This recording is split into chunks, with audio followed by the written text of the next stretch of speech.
Schizophrenia, इस एक शब्द के पीछे छुपी है एक पूरी दुनिया। एक ऐसी दुनिया जिसे बाहर वाले लोग देख नहीं सकते, पर जिसमें अंदर वाला इंसान रोज़ मर मर के जीता है।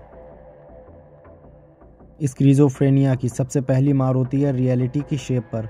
हम सबकी ज़िंदगी एक सिंपल पैटर्न फॉलो करती है। जो हम देखते हैं हम उसको रियल मानते हैं, जो हम सुनते हैं वो हमारी अंडरस्टैंडिंग बनती है। लेकिन स्किज़ोफ्रेनिया वाले इंसान का दिमाग एक दिन डिसाइड करता है कि ये सिंपल रूल फॉलो नहीं करेगा। रियलिटी उनके लिए कोई सॉलिड चीज़ नहीं होती, वो फ्लूइड बन जाती है, शेप चेंज करती है, कभी नॉर्मल लगती है, कभी ड्रीम जैसी।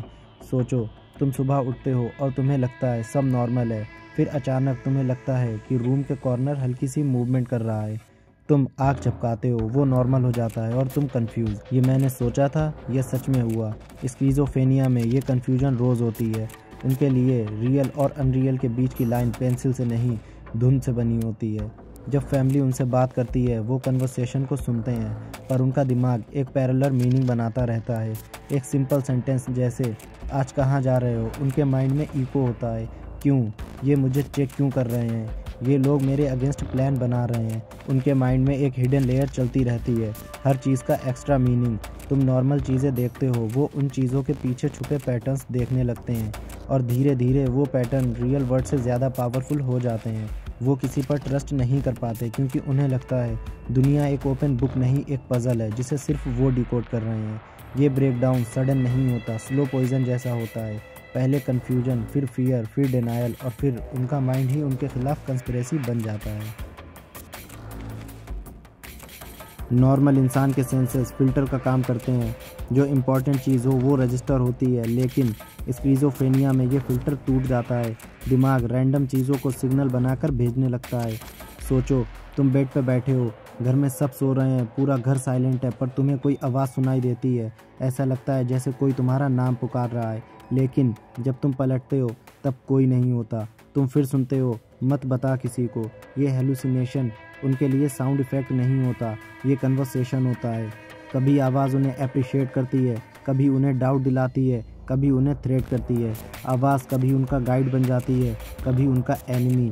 और सबसे बड़ी बात, वो आवाज़ उनके माइंड के अंदर नहीं लगती, बल्कि बाहर से आ रही होती है, जैसे कोई सामने खड़ा हो और विस्पर कर रहा हो।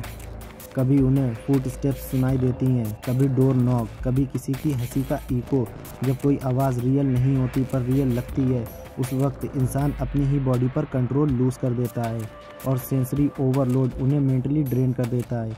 बहुत से पेशेंट सिर्फ इसलिए रात को सोते नहीं क्योंकि उन्हें लगता है कोई उनसे बात करेगा या कोई उनके ऊपर नज़र रखेगा। इस स्टेज में दुनिया के साउंड्स बैकग्राउंड में चले जाते हैं और इनर क्रिएटेड साउंड्स लाउड हो जाते हैं, इतने लाउड कि इंसान अपने ही थॉट से भाग नहीं सकता। ये स्किज़ोफ्रेनिया का सबसे कॉम्प्लेक्स और पेनफुल फेस होता है। डिल्यूजन का मतलब सिंपल है, एक ऐसी बिलीव जो लॉजिकली इम्पॉसिबल है, फिर भी इंसान उस पर पूरी ईमानदारी से बिलीव करता है।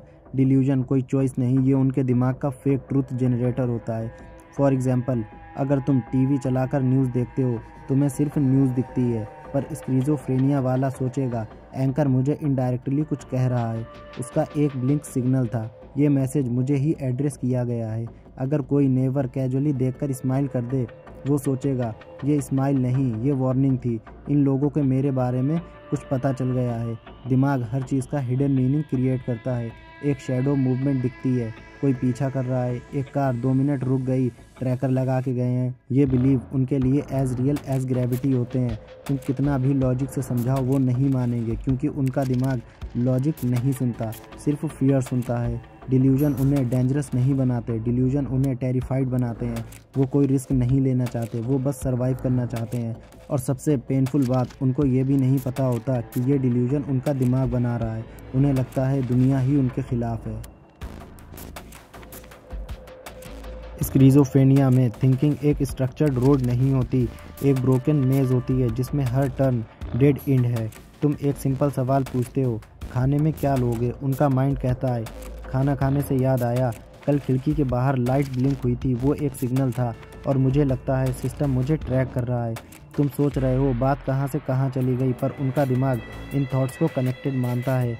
उनके थॉट चेन्स लॉजिकल नहीं, इमोशनल कनेक्शंस फॉलो करते हैं।